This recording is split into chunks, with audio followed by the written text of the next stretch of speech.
अल्हम्दुलिल्लाहि Kaffa व सलामुन अला इबादिहिल्लज़ीना इस्तफ़ा अम्मा बाद औज़ु बिल्लाहि मिनश शैतानिर रजीम बिस्मिल्लाहिर रहमानिर रहीम व इज़ क़ाल लुक़मानु लिब्निही व हुवा यइज़ुहु या बुनय्या ला तुश्रिक बिल्लाह इन्नश शिर्क लज़ुल्मुन अज़ीम। उलमाए कराम, बुजुर्गों, दोस्तों, साथियों, ख़वातीन इस्लाम और प्यारे बच्चों, हमारे मंच पर बैठे हुए हैं राकेश यादव जी, जो भूतपूर्व मुखिया रह चुके हैं और एमएलए प्रत्याशी हैं। आप लोग दुआ कीजिए कि ये नेक्स्ट जो हैं हम लोगों के एमएलए बन जाएं। दुआ करेंगे कि नहीं करेंगे भाई? इंशाअल्लाह। मैंने एक आयत पढ़ी, सूरह लुकमान, सूरह नंबर 31 की आयत नंबर 13। कुछ बातें औलाद की तरबियत पर मैं आपके सामने रखूंगा। उन्होंने एक बात बहुत अहम कही है मस्जिद के बारे में। मैं आप सब लोगों से कहता हूं कि आप लोग अपनी मस्जिद का दर्शन उनको जरूर कराइए। अपनी मस्जिद दिखाइएगा कि नहीं दिखाइएगा उनको? कभी बुला के ले गए हैं? पहले मैं ये बता दूं, आमी बंगला जानी ना, मैं बंगला नहीं जानता। सही है ना? आमी बंगला जानी ना, बस उर्दू में धीरे धीरे कोशिश करेंगे। उर्दू समझते हैं ना शेख? अल्हम्दुलिल्लाह। मुखिया जी ने मस्जिद की बात की, जो हमारे साबिक मुखिया जी हैं, बड़ी अच्छी बात की। और ये भाईचारा बना रहे, प्यार मोहब्बत इसी तरीके से रहे। असल में मैं ये बताना चाहता हूँ कि भारत देश जो अपना है ना, एक बड़ा खूबसूरत देश है, बहुत प्यारा देश है। और भारत देश में बहुत सारे लोगों ने राज किया है और बहुत सारे लोगों ने इंसाफ की बातें कही है। औरंगजेब के बारे में मैं एक दो चीज बताना चाहता हूं, क्योंकि वो चीज याद रहे तो फायदा रहेगा। औरंगजेब 3 मंदिरों को दान दिए हैं, जो कागज में लिखा हुआ है। आप लोग शायद ही सुने होंगे कि औरंगजेब मंदिरों को दान देते थे। औरंगजेब के बारे में गलत बातें लोग बहुत सुनाते हैं, लेकिन औरंगजेब के बारे में यह है कि औरंगजेब रहमहुल्लाह ने 3 मंदिरों को दान दिया है। 3 मंदिरों का नाम मैं आप लोगों को बताऊंगा, नाम याद रखिएगा। नाम यह है उज्जैन की महाकाल मंदिर। मुखिया जी को मालूम होगा, उज्जैन की महाकाल मंदिर।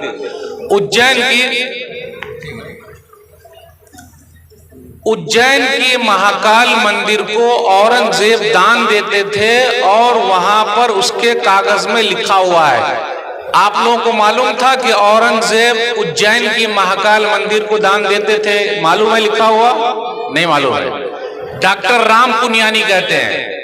नंबर 2, कामाख्या मंदिर। ये कहाँ है कामाख्या मंदिर? आसाम में है। आप लोगों को भी नहीं मालूम होगा। देखिए, आसाम में है कामाख्या मंदिर। औरंगजेब कामाख्या मंदिर को भी दान देते थे। नंबर 3, रिंदावन यूपी में है। रिंदावन यूपी में है। रिंदावन के अंदर भगवान कृष्ण की मंदिर है, इसलिए मैं उनकी तरफ इशारा करता हूं, उनको पता है, आप लोगों को नहीं मालूम होगा। डॉक्टर राम पुनियानी कहते हैं कि औरंगजेब ने रिंदावन में भगवान कृष्ण की मंदिर को दान दिया है और यह कागज में लिखा हुआ है। शायद के राकेश यादव जी को भी इससे पहले ना मालूम होगा। अब जो है वो अपनी तकरीर में कहीं भी बात करेंगे तो औरंगजेब के बारे में 3 मंदिर का वो जिक्र जरूर करेंगे।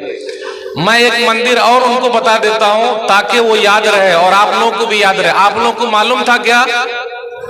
3 मंदिर के बारे में मालूम था? नहीं मालूम था। 4थी मंदिर के बारे में बता रहा हूं।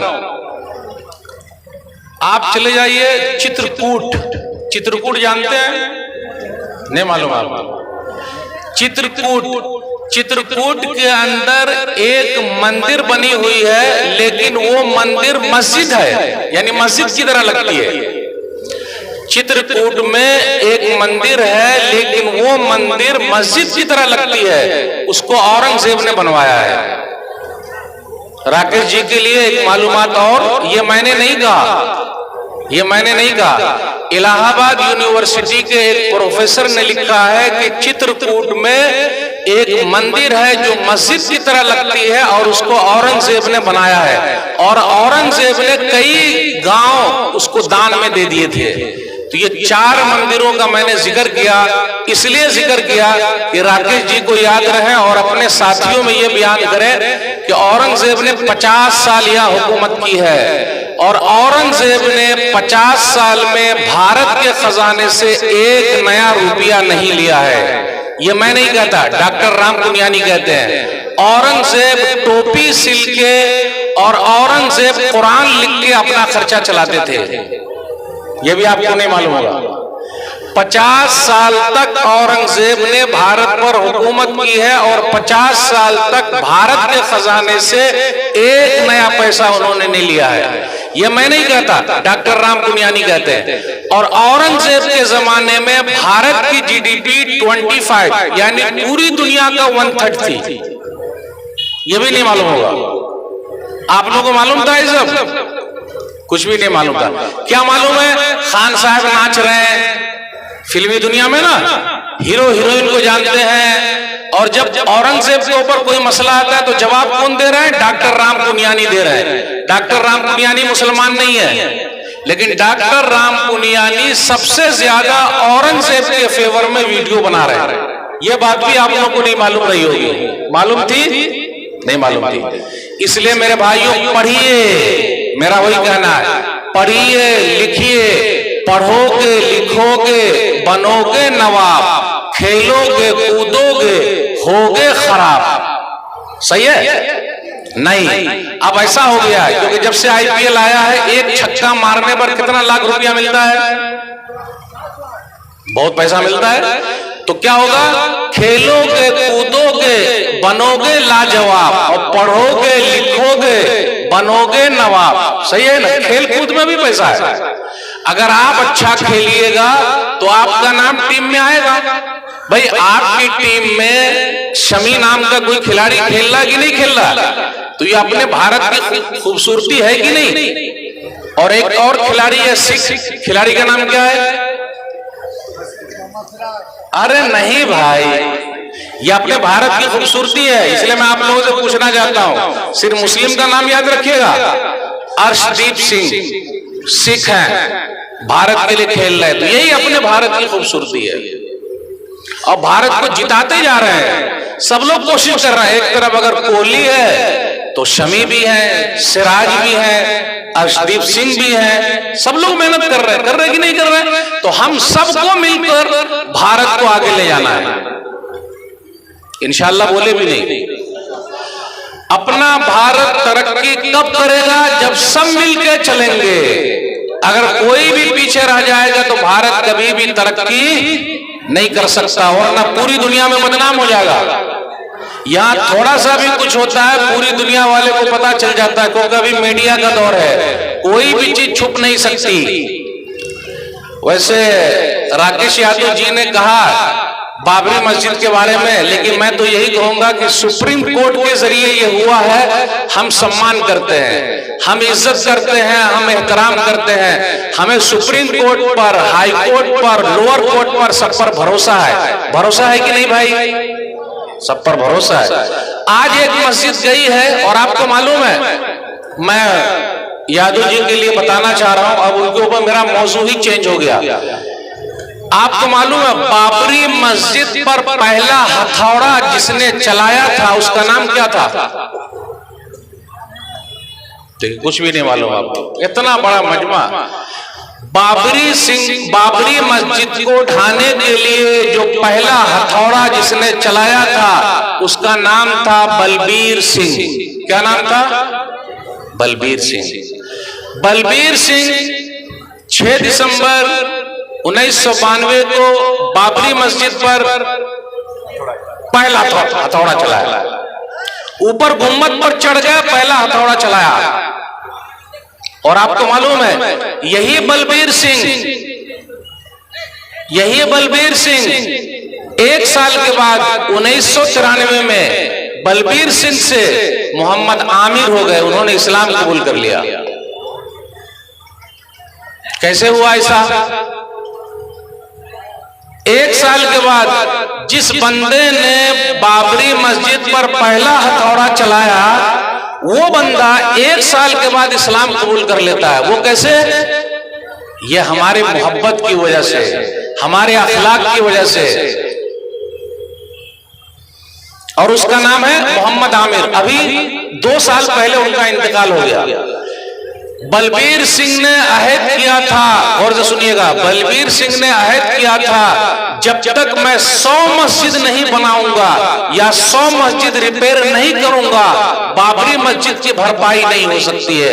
क्योंकि मैं भगवान के यहाँ मुंह दिखाना नहीं चाहता कि मैंने ही मस्जिद पर पहला हथौड़ा चलाया है। और अल्लाह ताला ने बलबीर सिंह को मोहम्मद आमिर बना दिया, और मोहम्मद आमिर ने 100 मस्जिद बनाकर अल्हम्दुलिल्लाह अभी दुनिया से रुखसत हो गया, उनका इंतकाल हो गया। एक मस्जिद गई है, 100 मस्जिद बन गई है। अल्हम्दुलिल्लाह तो बोलिए। तो दुनिया ऐसे भी लोग हैं अपने भारत देश में, है कि नहीं है? तो अपना भारत देश बड़ा खूबसूरत है, बड़ा प्यारा है।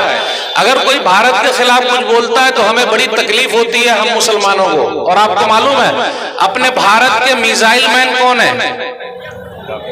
Doctor APJ Abdul Kalam. और भारत को सबसे बड़ा चंदा अगर किसी ने दिया था जंग के मौके पर, वो एक मुसलमान था। उस मुसलमान का नाम क्या है?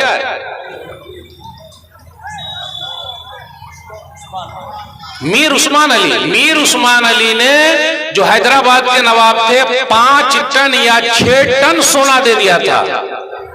और आपको मालूम है दिल्ली के अंदर 1947 में 15 अगस्त के दिन पहला झंडा, जो अपना तिरंगा है, तिरंगा को किसने लहराया था पता है आपको?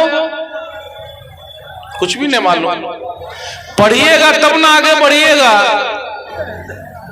कैप्टन शहनवाज खान, कैप्टन शहनवाज, जिन्होंने पहला तिरंगा, पहले अंग्रेजों का तिरंगा जो था, अंग्रेजों का जो था झंडा, उसको नीचा किया, उतारा और अपने भारत का झंडा लहराया। और आपको मालूम है भारत का ये तिरंगा झंडा किसने बनाया है?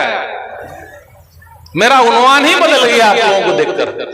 भारत का ये तिरंगा झंडा किसने बनाया है पता है आपको?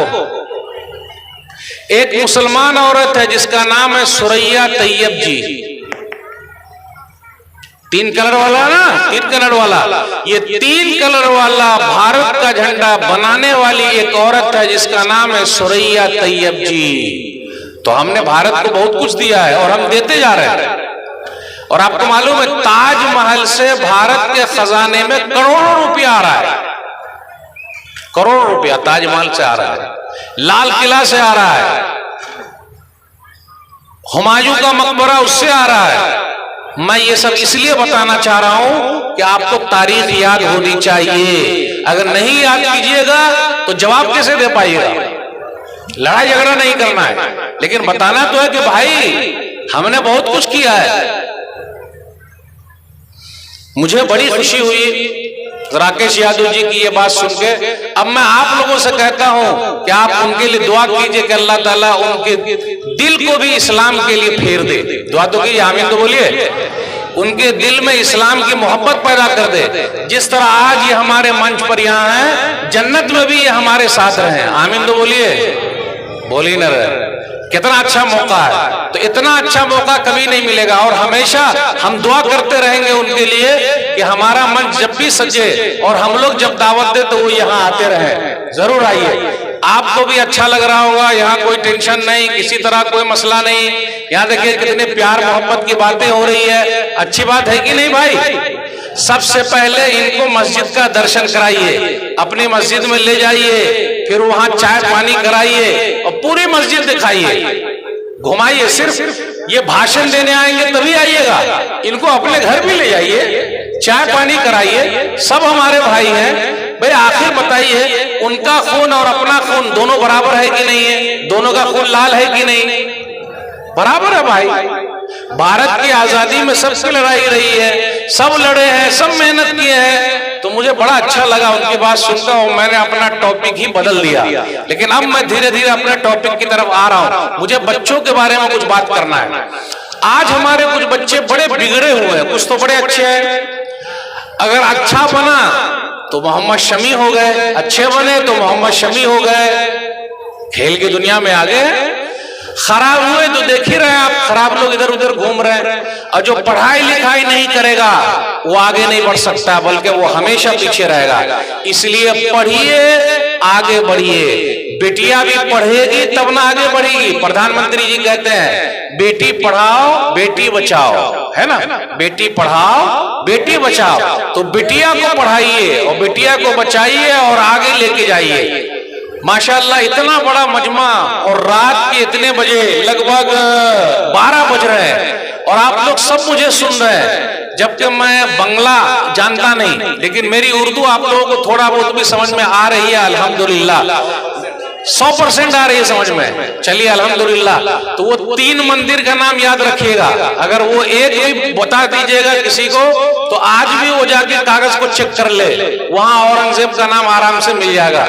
और आप बनारस चले जाइए। अभी मैं बनारस गया था और बनारस में मैं घाट पर भी गया था और आराम से गया। पूरे बनारस में, अब राकेश यादव जी भी गए होंगे, पूरे बनारस में और घाट पर अकेली एक मस्जिद खड़ी हुई है। आप लोगों ने देखा? कभी गए नहीं?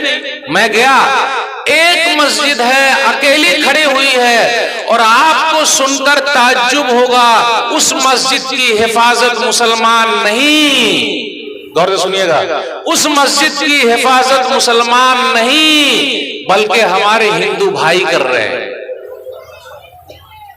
बनारस के अंदर एक मस्जिद ऐसी है, घाट पर मैं उस मस्जिद के अंदर गया, आजू बाजू में किसी भी मुसलमान का घर नहीं है, लेकिन उस मस्जिद की हिफाजत मुसलमान नहीं बल्कि हमारे भाई कर रहे हैं। इससे ये पता चला सब आपके दुश्मन नहीं है। आप किसी को अपना दुश्मन न समझिए, आपके दोस्त हैं, पहले उनसे मिलिए तो उनको अपने यहाँ बुलाइए तो फिर प्यार मोहब्बत की बातें होगी। तो ये बातें बताना जरा जरूरी था। अब मैं अपने बच्चों की तरफ आता हूं, जो बच्चे हमारे कुछ बिगड़े हुए हैं। आप देख लीजिए, कुछ बच्चे ऐसे हैं जिनके कान में बाली है, कान में बाली, होठों पे गाली, मुंह पे गाली, सिर्फ गाली बकते रहते हो लोग। ऐसा कुछ लोगों को देखिएगा कड़ा पहने हुए और मारते रहते हैं। कुछ लोगों को देखिएगा, कुछ नौजवानों को, मैं नौजवानों की बात कर रहा हूं, उनका खून बहुत गर्म होता, थोड़ा सा किसी से ऐसा धक्का लग गया, देखता नहीं है क्या, कैसे चल रहा है जी? नहीं, आपको अच्छा बनना है, ऐसा बनना है कि दुनिया आपका नाम याद रखे। जब आप अच्छे बनिएगा तब ना दुनिया आपका नाम याद रखेगी, और ऐसे खराब रहिएगा तो दुनिया कैसे याद रखेगी? अच्छा बनिए। और बच्चों को अच्छा कैसे बनाना है, माँ बाप को उसके लिए बड़ी मेहनत करनी पड़ेगी और ऐसे सम्मेलन की जरूरत है। माशाअल्लाह, मैं मुबारकबाद देता हूँ पूरी टीम को जिन्होंने इतना बड़ा सम्मेलन रखा है ताकि लोगों को अच्छा बनाया जाए। इतनी बड़ी गैदरिंग यहाँ जमा हुई है ताकि लोगों को अच्छा बनाया जाए। अल्लाह ताला इसी तरीके से आपको हौसला दे और ये काम करते चले जाइए। मस्जिद के लिए आप बात कर रहे हैं, मस्जिद के लिए यहाँ चंदा जमा हो रहा है, मस्जिद के लिए लोग पैसा दे रहे हैं, कोई नहीं दे रहा ना? कभी भी ऐसा नहीं होता। जो कुछ भी होगा हमको खुद तैयारी करनी, खुद अपना एक वक्त का खाना कम खाएंगे, रोटी कम खाएंगे, भात कम खाएंगे, दाल कम खाएंगे, लेकिन अल्लाह का घर पहले बनाएंगे। और जो अल्लाह का घर बनाता है, अल्लाह उसके लिए जन्नत में घर बनाते हैं। इसलिए हमारा कंसेप्ट है कि हमको मरना है। 3 चीज याद रखिएगा, माँ के पेट में सब आदमी रहे, सबको पता है, मैं था। नंबर 2, दुनिया में आए हैं, अभी हम घूम रहे हैं। नंबर 3, हमको मर जाना है। ये 3 चीज पता है। इस्लाम के अंदर चौथी चीज भी है कि मरने के बाद उठना है। इसलिए इस्लाम के अंदर जो बच्चे कॉलेज में पढ़ रहे हैं, एक जुमला जानते होंगे, प्रोबेबिलिटी, यानी अगर ऐसा हो गया तो इसलिए इस्लाम क्या मानता है, मुसलमान क्या मानते हैं कि मरने के बाद अल्लाह सबको जिंदा करेगा।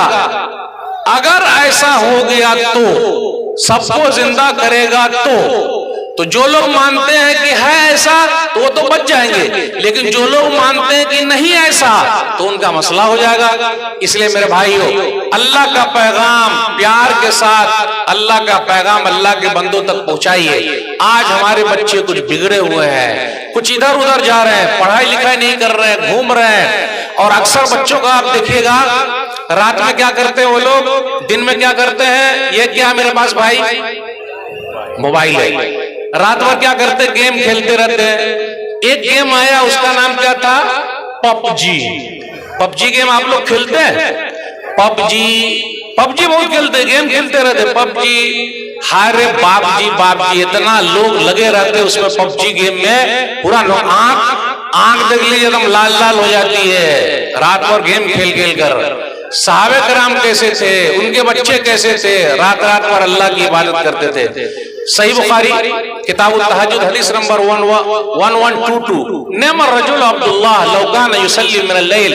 अब्दुल्लाह बड़े अच्छे आदमी हैं, काश के रात की नमाज पढ़ते। अब रात में कौन सी नमाज होती है भाई,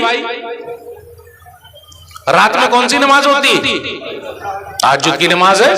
आज हमारी और आपकी नमाज कितने वक्त की रह गई है, 8 की, खाट की, 360 की। 8 वाली जुम्मा की नमाज, खाट वाली जनाजे की नमाज, 360 वाली ईद बकरीद की नमाज, बस खत्म। सही है कि नहीं? 8 की, खाट की, 360 की। अब ये जितने बड़े मजमे में सब लोग मौजूद हैं यहाँ, अगर फजर में सब लोग हाजिर हो जाए तो, फजर में सब लोग हाजिर हो जाए तो आज फलस्तीन के अंदर बैतुल मक़दिस इस्राइल के कब्जे में है।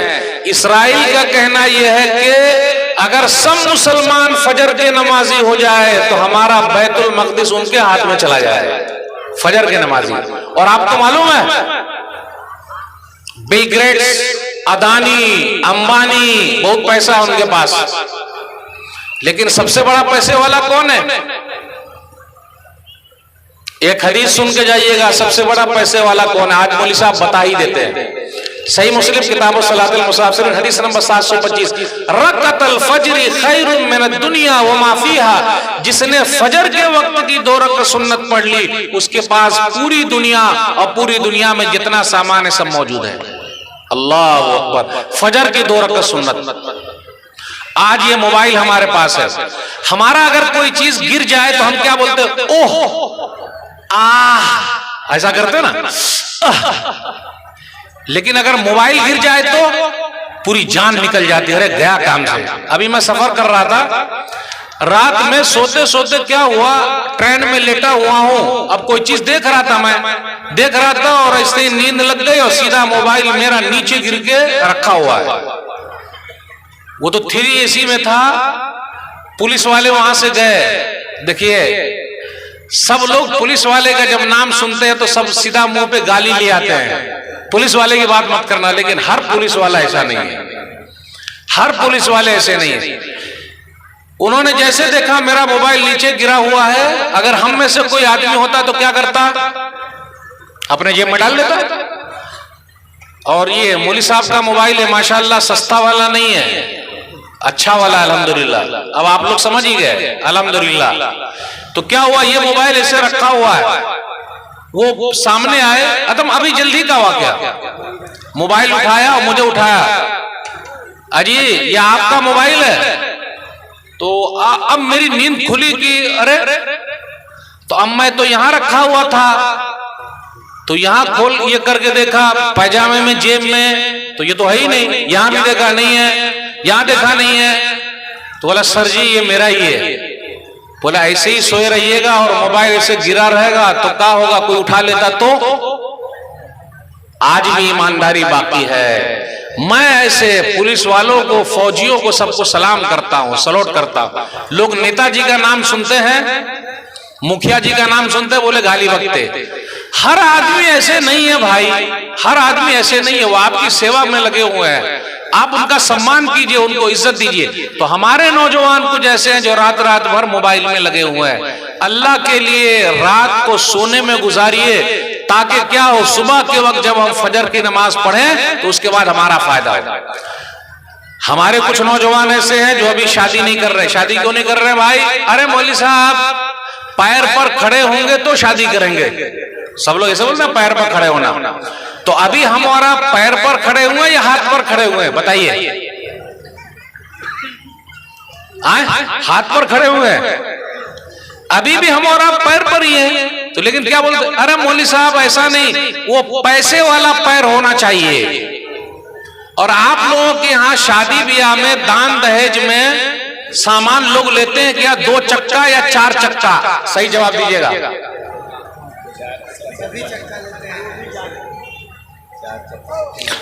आप लोगों के यहाँ शादी में 2 चक्का चलता या 4 चक्का चलता? 2 चक्का से मुराद फटफटिया ना? अरे बोलिए ना, 2 चक्का से मुराद फटफटिया, और 4 चक्का से मुराद बोलोरो। सही कहा आपने, बोलो दोनों चल रहा है। अब आप ही बताइए, अगर इतनी महंगी शादी कीजिएगा तो इतनी बहनें बैठी हुई हैं, उनकी शादी कैसे होगी भाई? अच्छा, बाराती भी आप लोग जाते हैं, जाते हैं कि नहीं जाते? कितने जा रहे हैं बाराती आपके यहाँ? 200 लोग। शेख साहब 200 लोग जाते हैं? अल्लाह अकबर। इतने बड़े लोग, इतना बड़ा मजमा, अगर सब लोग आज से बोले, आज से लॉकडाउन जब लगा था तो सरकार ने क्या कहा था, कितने लोग जाएंगे बाराती? 20 लोग। हम सरकार से आग्रह करते हैं इस मन से कि वो आज ही कानून बना दे कि लॉकडाउन वाला कानून शादी वाला हमेशा चलेगा। फायदा है कि नहीं बताइए?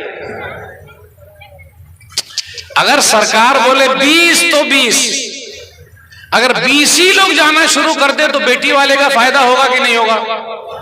बड़ा फायदा हो जाएगा, और अच्छा खा के भी आएंगे। ये 100-100 लोग, 200-200 लोग, और खाने में मालूम है क्या क्या मिलता?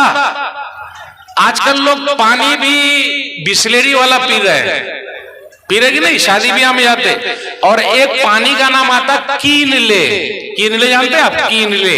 कीनले को एकदम गाढ़ी उर्दू नहीं, एकदम नीचे वाली उर्दू करेंगे तो उसका मतलब होता खरीद ले, यानी कोई चीज ले ले। तो लोग वो वाला पानी पी रहे हैं। अब आप ही बताइए, किसी दूसरे के यहाँ आप जा रहे हैं, कल का पानी वो ज्यादा अच्छा है, वो आपके कीनले पानी से। कल का पानी जो हाथ का चापाकल है, और उस लड़की वाले ने जो आपको खिलाया है, हो सकता है ब्याज पर ला के खिलाया हो, और ब्याज का पैसा मुसलमान के लिए खाना हलाल नहीं है, क्योंकि किसी का खून चूसना हो गया। तो आप वहां जा रहे हैं, खाना खा रहे हैं, अच्छा कर रहे हैं या गलत कर रहे हैं? बोलिए। और कभी कभी ऐसा होता कि बाराती की गाड़ी ही उलट जाती है, पूरे बाराती लोग मर जाते, लेकिन रोटी और बूटी नहीं छोड़ते। जानते हैं? रोटी और बूटी खाना नहीं छोड़ते। 15 साल हो गए अल्हम्दुलिल्लाह मैं कहीं बाराती नहीं गया।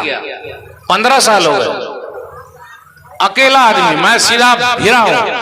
और मैं उलमा से भी कहता हूं, ये लोग भी ये अहद कर ले कि चाहे जो हो जाए, जो लेन देन करेगा, डीजे बजाएगा, बाजा बजाएगा, उसका निकाह नहीं पढ़ाएंगे, सीधा निकाह नहीं पढ़ाएंगे। मैं कोई निकाह पढ़ाता हूं, शर्त है पहले लड़की को महर देना या बताने का कि हाँ हम मार देंगे, तो मैं निकाह पढ़ाता हूं, वरना नहीं। और बाराती का 15 साल हो गया नहीं भाई, लड़की वाले पर बोझ बनिएगा। तो हम सरकार से बार बार कहते हैं कि वो 20 वाला कानून आप लागू रखिए, हमेशा हमेशा लागू रखिए, बड़ा फायदा होगा, और पूरे भारत देश का फायदा हो जाएगा। होगा कि नहीं होगा? माशाअल्लाह। इसलिए मेरे भाइयों, शादी सादी करनी है, सिंपल करनी है। जितना सिंपल कीजिएगा, बेटी वाला आपको दुआ देगा। और जो खाना मिल जाए आप खा लीजिए। ये क्या, अरे अच्छा नहीं था, बूटी बराबर नहीं थी, ओहो मेरे दांत में घुस गया, अरे मैं डायबिटीज का मरीज हूं, मैं बीमार आदमी हूं। तो आप गए क्यों बाराती भाई? अब गए क्यों? तो आज इस मंच से आप लोग लेके जाइए, बाराती नहीं जाएंगे। बोलिए मेरे साथ, बाराती। देखिए नहीं बोल रहे हैं क्योंकि जाएंगे सब।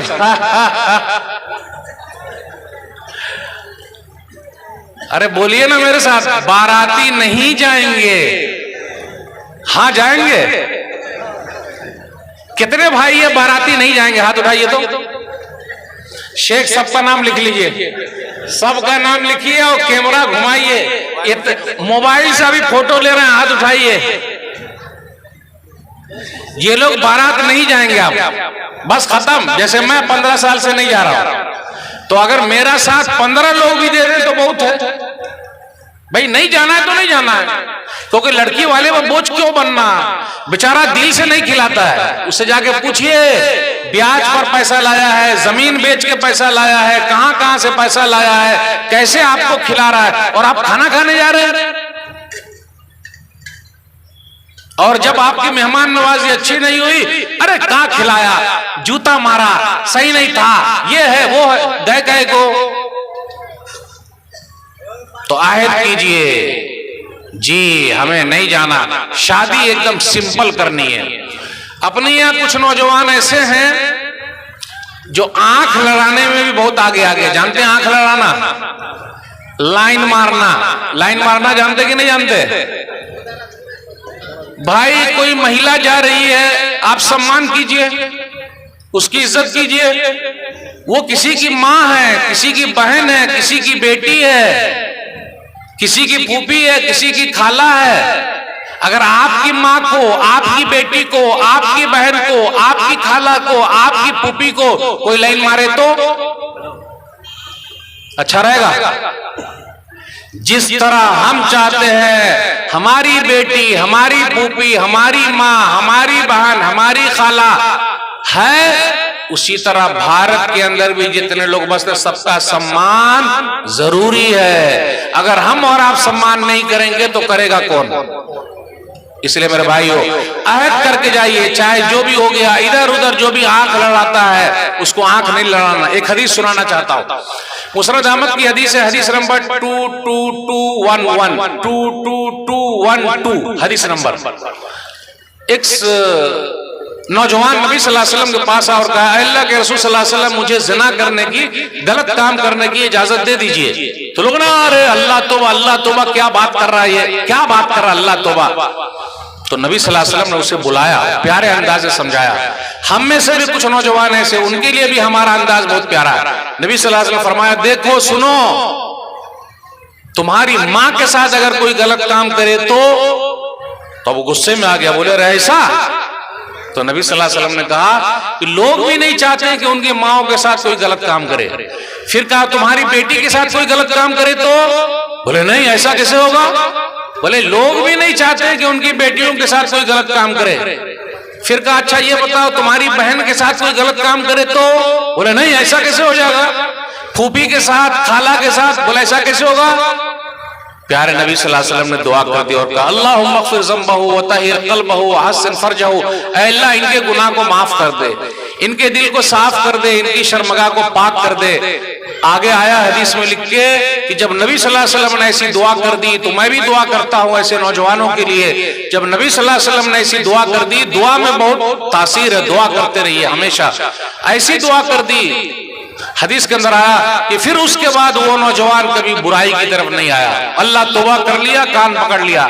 इसलिए हम और आप जब ये चीज सुनते हैं तो अपनी सोसाइटी को अच्छा बनाने के लिए हमें और आपको आगे बढ़ना होगा, तभी हमारा भारत देश आगे निकलेगा। अगर हम और आप एक रहेंगे तभी हमारा फायदा होगा। एक दो मिसाल और देना चाहता हूं।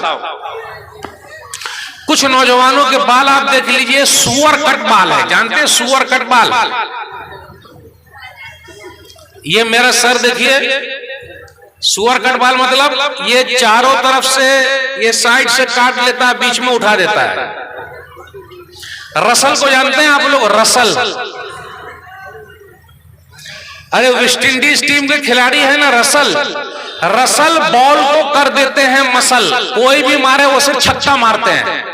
रसल बॉल को बहुत मारते हैं, छक्का मारते हो। वो रसल का भी बाल वैसे ही उठा हुआ है। तो हमारे कुछ नौजवान वैसे उठा के चल, तो ऐसे कट को बोलते सुअर कट। ये कौन सा कट है ये? क्योंकि सुअर का मुंह देखिएगा ऐसा मुंह बना रहता, उसको वो बाल ऐसे खड़ा रहता। ये मैं नहीं कहता, आप फोटो में जाके देख लीजिए, आपको सीधा मिल जाएगा कि मौलवी साहब जो बोल रहे हैं ऐसा सुअर अमेरिका में पाया जाता है, वो उसी टाइप से उनका भी बाल ऐसे खड़ा हुआ है। तो ऐसा मत कीजिए, नबी सल्लल्लाहु अलैहि वसल्लम ने ऐसा बाल रखने से मना किया है। हदीस के अंदर आया, सही बुखारी किताबुल लिबास हदीस नंबर 5920, यनहा अनिल क़ज़ी, कि नबी सल्लल्लाहु अलैहि वसल्लम ने ऐसा बाल काटने से, कुछ काट लिया जाए कुछ छोड़ दिया जाए, ऐसा करने से मना किया है। अपने यहाँ एक चीज और है, लोगों को क्या करना चाहिए, दाढ़ी बढ़ाओ मोछ कटाओ। लेकिन अपने यहाँ कितने लोग ऐसे मिल जाएंगे आपको कि वो दाढ़ी भी छिलाए हुए हैं। दाढ़ी छिलाए कि नहीं छिलाए? यादव जी को देखिए, उनके पास दाढ़ी है कि नहीं है? कितने सुंदर लगते हैं देखने में, देख रहे हैं आप? दाढ़ी में कितने अच्छे लग रहे हैं, लग रहे हैं कि नहीं लग रहे हैं? तो मैं आप जैसे नौजवानों को बोलता हूं, आप काहे छिलाते हैं? उनको देखिए कितने अच्छे लग रहे हैं। अच्छा, प्रधानमंत्री जी के पास भी दाढ़ी है कि नहीं है? प्रधानमंत्री, और अपने पुराने प्रधानमंत्री जी थे मनमोहन सिंह जी, दाढ़ी थी कि नहीं थी? है। तो आप रखिएगा तो डर की बात क्या है, क्यों घबराते हैं आप? और मां बहनों से कहता हूं, आपने पर्दा करना, क्योंकि अपने भारत देश के अंदर ऐसा है कि आप हिंदू महिला को भी देखिए, आप लोगों के इलाके में भी वो घूंघट लेती है। आप राजस्थान चले जाइए, बिहार में जाइए, गुजरात जाइए, कहीं भी जाइए, वो लंबा घूंघट लेती है। वो जो पुरानी औरतें सब है, आप देखिए, नई नई महिला सब। तो ये तो हमारे भारत की संस्कृति है, ये तो खूबसूरती है। तो अगर हमारी औरतें पिल्लू लेगी, कपड़े लेगी, तो गलत क्या है? हिजाब और निकाब, इसका मसला क्या है? ये तो अपने भारत देश के अंदर अनेकता में एकता है। सही हिंदी बोला कि नहीं? अनेकता में एकता है, यानी भारत में हर तरह के लोग बसते हैं, ये भी रहे, ये भी रहे, ये भी रहे, उसी में हमारी खूबसूरती है। इसलिए मेरे भाइयों, भारत के अंदर जो अनेकता में एकता है उसको बचा के रखना जरूरी है। तो आप इस्लाम पर अमल कीजिए, कोई आपको मना करने वाला नहीं, लेकिन आप पहले खुद अमल कीजिएगा तब होगा, अगर अमल नहीं कीजिएगा तो नहीं हो सकता। बस एक दो बात और बयान करके आपसे रुक सकूंगा। अपने यहाँ एक चीज ये भी है कि बड़ों का सम्मान खत्म हो गया है, अब बड़ों की इज्जत नहीं हो रही है। हमारे जो बुजुर्ग हजरात हैं, हम और आप उनका सम्मान नहीं कर रहे हैं। बुजुर्ग हजरात खड़े हुए हैं और हम और आप बैठे हुए हैं। नौजवान लोग, अरे आप लोग नौजवान हैं, आप खड़े रहिए, बुजुर्ग को बैठाइए। जो हमारे बुजुर्ग है, चाहे वो जिस धर्म के हो, जहां के भी हो। हदीस के अंदर आया, सही सुनन तिरमिज़ी किताबुल बिर वसीला हदीस नंबर 1919, एक बुजुर्ग आदमी, बूढ़े आदमी नबी सल्लल्लाहु अलैहि वसल्लम से मिलना चाहते थे। तो अब क्या हुआ, भीड़ लगी हुई है, बूढ़े आदमी आगे आ रहे हैं, लोग जरा उनको लाइन नहीं दे रहे हैं। तो नबी सल्लल्लाहु अलैहि वसल्लम ने फरमाया, लैसा मिन्ना मन लम युक़िर कबीरना वयरहम सगीरना, वो हम में से नहीं है जो हमारे बड़ों की इज्जत नहीं करता और छोटों पर रहम नहीं खाता। इसलिए बड़ों की इज्जत कीजिए, उसका सम्मान कीजिए। बड़ों की इज्जत करना कहीं भी मिले, चाचा, अरे चाचा कैसे हो, ठीक ठाक। अगर आप बाइक पर जा रहे हैं तो उनको पीछे बैठा लीजिए, आपकी बाइक खाली क्यों जा रही है? अगर आप ट्रेन में सफर कर रहे हैं, कोई बूढ़ी माता है, चाहे जिस धर्म की हो, कैसी भी हो, माता जी आप बैठिए हमारी जगह पे, आप खड़े हो जाइए। कैसे नौजवान है भाई, कैसे नौजवान? हम और आप बस में सफर कर रहे हैं, बस में सफर कर रहे हैं तो बूढ़े आदमी खड़े हुए हैं और नौजवान लोग बैठे हुए हैं, खड़े हो जाइए, थोड़ी देर खड़े होइए, उनको बैठाइए, आइए आइए आइए आइए, सब क्या बैठ। ये सब जब हम और आप करेंगे, लोगों को बताएंगे, तब लोगों को पता चलेगा इस्लाम क्या है। लेकिन अगर हम और आप ऐसे ही रहेंगे तो बड़ा मसला हो जाएगा। तो हमें और आपको बड़ी कुर्बानी देनी पड़ेगी, अमल करके बताना पड़ेगा, तो उसका फायदा होगा। बातें बहुत सारी आपसे करनी थी। पहले के लोग कैसे थे, सहाबा किराम कैसे थे, उनके बच्चे कैसे थे, उनकी बच्चियां कैसी थी, वो अल्लाह वाले कैसे थे। अगर हम और आप जैसा बनेंगे तो हमारा बड़ा फायदा। ये चंद बातें मैंने आपके सामने रखी। शुरू में मैंने 2-3 मंदिर का नाम बताया है, उसको भूलिएगा नहीं, और ये भी मत भूलिएगा। यादव जी, एक चीज और मैं भूल गया, याद रखिएगा, औरंगजेब की कैबिनेट में आप लोग भी याद रखिएगा, औरंगजेब की कैबिनेट में डॉक्टर राम पुनियानी कहते हैं कि औरंगजेब की कैबिनेट में 34% हिंदू थे। उनकी कैबिनेट में, जो कैबिनेट उनकी थी, जैसे अभी अपनी कैबिनेट कहाँ है, दिल्ली में है, लेकिन दिल्ली में अभी प्रधानमंत्री जी की कैबिनेट में एक भी मुसलमान नहीं है, एक भी नहीं है। लेकिन औरंगजेब की कैबिनेट में उनके दौर में 34% हिंदू भी रहते थे। तो वो कैसे हिंदू विरोधी हैं? वो तो मोहब्बत करने वाले थे। इसलिए ये सब बातें डॉक्टर राम पुनियानी ने कहा है, मैंने नहीं कहा। मैं उनकी वीडियो सुनता हूं, वही बात मैं लिख लेता हूं। मेरी सब बात आप वीडियो पर जाकर क्लिक कीजिएगा, डॉक्टर राम पुनियानी ऑन औरंगजेब, वो आराम से बता देंगे और आपको मिल जाएगा। ये चंद बातें मैंने आपके सामने रखी। आप सम्मान के साथ, प्यार के साथ लोगों के साथ रहिए, प्यार को फैलाइए, मोहब्बत को फैलाइए। यही हमारा देश है। इसलिए हम कहते हैं सारे जहां से अच्छा हिंदुस्तान हमारा सबसे प्यारा देश है और इसको आगे बढ़ाने में हम सबको योगदान देना है। इसलिए प्रधानमंत्री जी कहते हैं सबका साथ, सबका विकास, सबका विश्वास, सबका प्रयास। ये 3 चीज याद है कि नहीं? चार हो गए, अभी चौथा अभी जुड़ा है। 3 तो पहले से था, सबका साथ, सबका विकास, सबका प्रयास, सबका विश्वास। तो विश्वास जीतेंगे जब सबके साथ सही होगा, तभी हो पाएगा, तभी हम आगे निकल पाएंगे। बातें बहुत सारी आपसे करनी थी। नौजवानों से मैंने यही कहा, आप मिसाली नौजवान बनिए, लोगों के काम आइए, लोगों की सेवा कीजिए। लोगों की सेवा करेंगे तो लोग आपको याद रखेंगे। अल्लाह से दुआ है, अल्लाह हम सबको। और भी सवाल जाओ, उसके बाद है। अभी बात ये चली कि 15 मिनट मुझे और तकरीर करनी है। चलिए,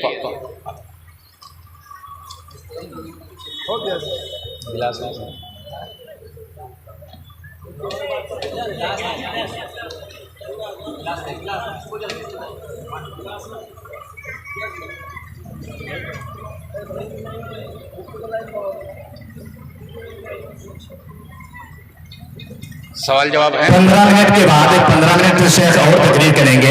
उसके बाद 15 मिनट आपके सवाल का टाइम रहेगा। ख्याल रहे कि सवाल मुनासिब सवाल हो, इधर उधर झगड़ा हो, घिसी पिटी सवाल ना हो, सवाल अच्छे अंदाज का हो, उसमें कुछ सीखने सुनने वालों को सीखने का मौका मिले। सवाल अच्छा होना चाहिए और इधर उधर का उटपटांग सवाल न करें।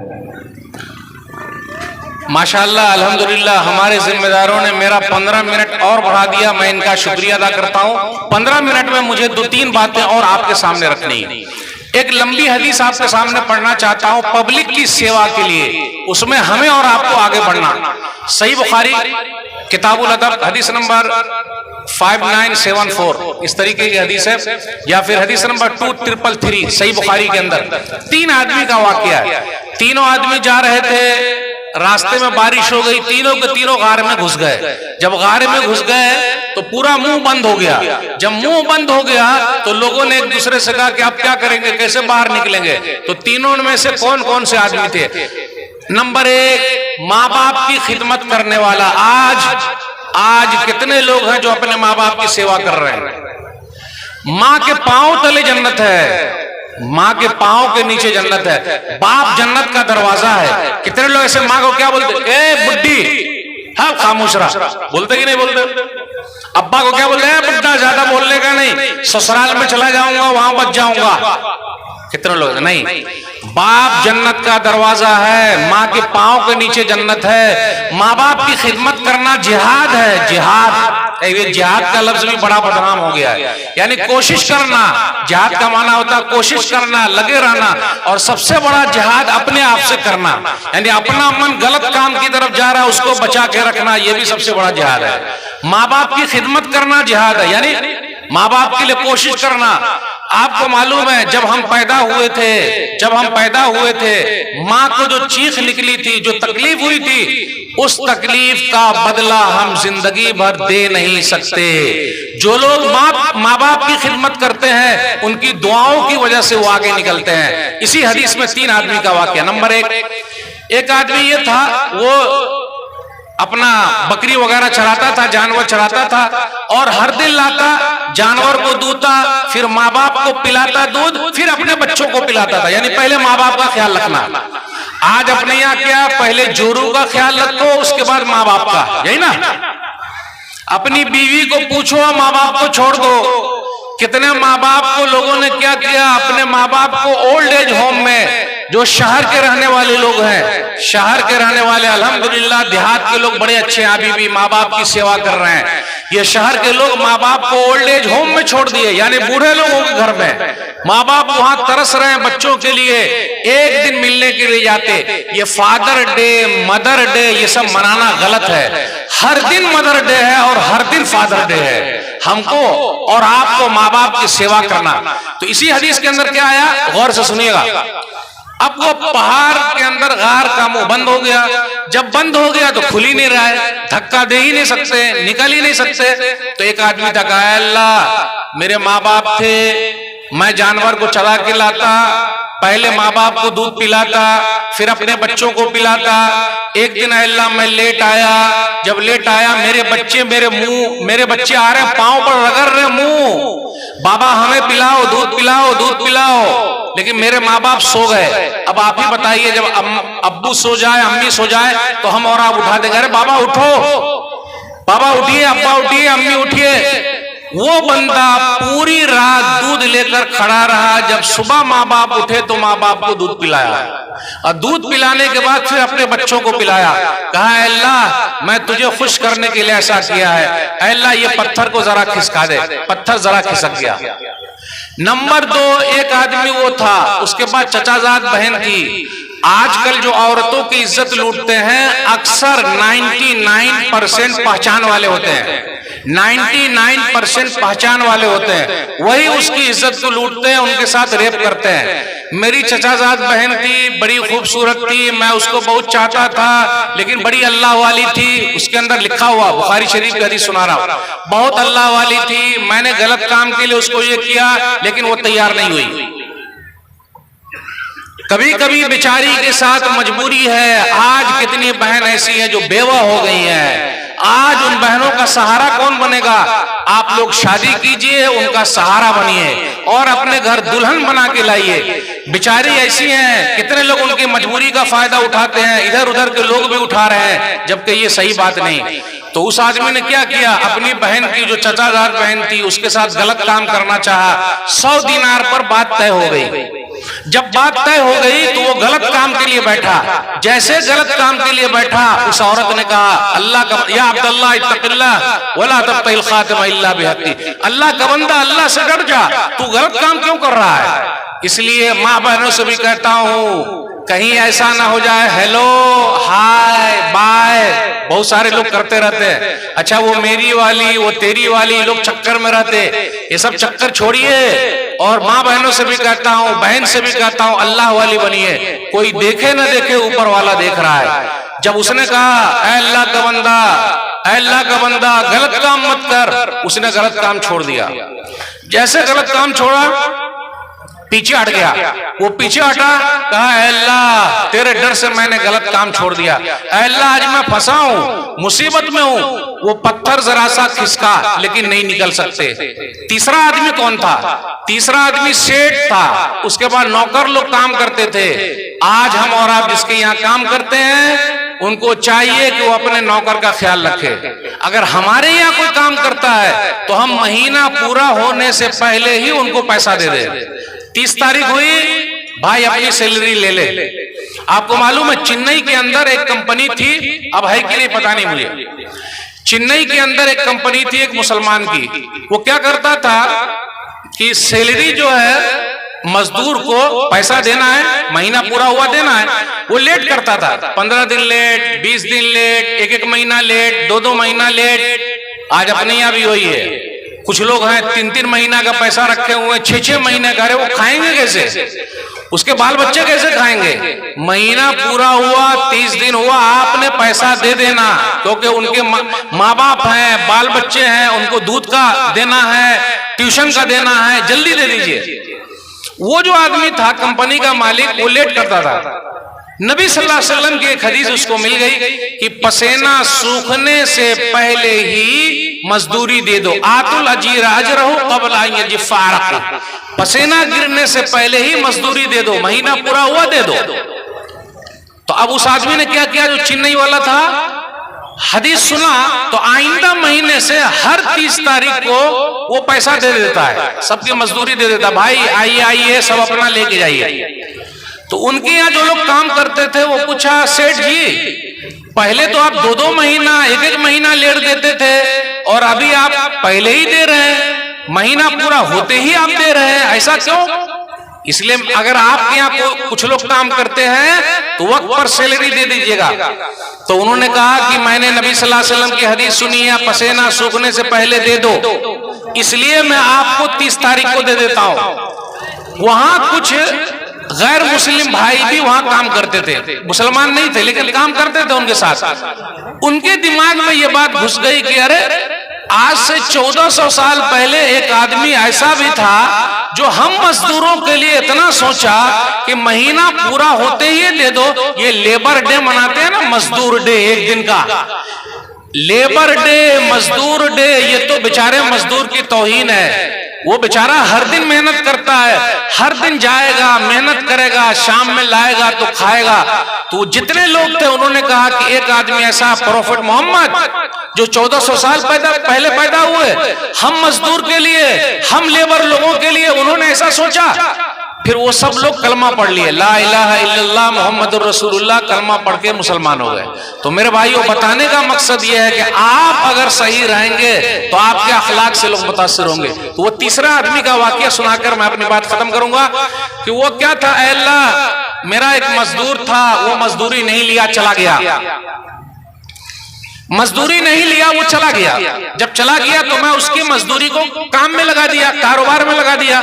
अब कारोबार में जब लगा दिया तो पैसा बहुत हो गया, जब पैसा बहुत हो गया, जानवर हो गया, बहुत सारी चीज हो गई। कुछ दिनों के बाद वो आदमी आया, सेठ जी मेरी मजदूरी तो दे दीजिए, मेरा पैसा लाइए, मेरा पैसा। सेठ हो तो ऐसा, आज आप में से कोई भी जो सेठ है अगर चाहता है कि अल्लाह उसकी दुआ को सुन ले तो वो इस हदीस पर अमल करे। जो भी सेठ है अगर चाहता है अल्लाह उसको परेशानी से निकाल दे, अल्लाह उसकी दुआ सुन ले। उसने क्या किया, अपने नौकर के पैसे को लेकर तिजारत में रखा। आज हम और आप सरकारी जॉब के चक्कर में है ना, सरकारी जॉब मिलना चाहिए, भूल जाइए, आप भूलिए, कोशिश कीजिए, तिजारत कीजिए, मतलब उठिए आगे। मैं एक मिसाल देता हूं, 1 रुपया और एक केला आप बंदर के पास फेंकिए, बंदर के पास 1 रुपया फेंकिए और केला फेंकिए, बंदर क्या करेगा? केला खाएगा कि पैसा खाएगा? लेकिन अगर वो पैसा ले लेता तो केला भी खरीद सकता था और पैसा भी रख सकता था। तो ये सरकारी जॉब का जो मसला है जिस पर हम और आप भाग रहे हैं, लॉलीपॉप की तरह लगता है और बूढ़े हो जाते फिर भी नहीं मिल पाता। तिजारत कीजिए, तिजारत मतलब अपने सर पर उठाइए, लेबर बनिए, मेहनत कीजिए और मेहनत में देखिए बरकत ही बरकत है। तो वो लेबर जो था वो चला गया, कुछ दिनों के बाद आया तो सेठ ने कहा, अरे ये सब जितने जानवर हैं, ये सब जितने जानवर हैं सब तुम्हारा, ले जाओ। अरे सेठ जी क्या आप भी मजाक कर रहे हैं, मेरी मजदूरी, इतना जानवर, इतनी चीज, अरे तुम नहीं आए तो मैं तुम्हारा पैसा लगा दिया, यानी तुमको भी मैं सेठ बनाया। आज एक सेठ जी बताइए जो अपने मजदूर को सेठ बनाना चाहता हो, लेकिन उस आदमी ने किया, बोले जा तू भी सेठ बन जा, मेहनत कर, लगा रहा। अल्लाह तुझे खुश करने के लिए मैंने सब दे दिया, आज मैं फंसा हूं। आज तो हम और आप दूसरे का हड़प करने के चक्कर में इसका लिया, उसका लिया, उसका लिया, फिर भी पेट नहीं भर रहा है, पेट नहीं भर रहा। और ये पेट कब भरेगा? जब हम और आप कब्र में चले जाएंगे, दुनिया में भरने वाला नहीं है। अल्लाह परेशानी में फंसा हो, अल्लाह तो निकाल दे। पत्थर जो है वो गिर गया और तीनों के तीनों वापस निकल आए। इस हदीस से ये पता चला मेरे भाइयों, हमें और आपको समाज को अच्छा बनाने के लिए कोशिश करना पड़ेगा। अगर कोशिश करते हैं तो बड़ा फायदा नजर आता है।